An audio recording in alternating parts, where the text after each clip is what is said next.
रायगड़ा सहर रयत कलोनी अघटन घरे चून देवा समय विद्युत आघात जड़े मृत तीन गुरुतर मृतक होती दुशासन खरा।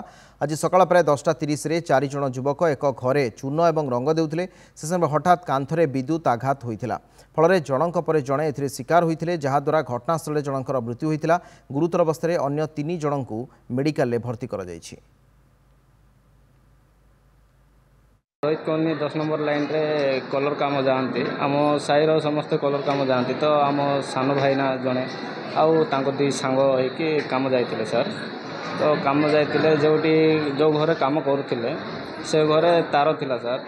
तो बाहर काम करते से टाइम रे तारटा काम कला बेलू आम फास्ट मो बड़ भाईना को लगिला टी शर्ट रे लगिगला। तो पछारू 2 जन थिले जे तांको साथी जे तांको संगे काम करते मिसिकी भी लगी जाइए। आउ जड़े जे थिले से जड़े ढुसा खसला से डेथ हो जाती। 3 जन इलेक्ट्रिक शॉक खाई 3 जन को इलेक्ट्रिक शॉक मारी से गोटे घरे गोटे कलर दौले कलर देला इलेक्ट्रिक लगी जाता जड़े से डेथ हो जाए। आउ 2 जन आसन जो हॉस्पिटल मेडिसिन वार्ड एडमिशन होती 2 जन जाक स्टेबल अच्छा।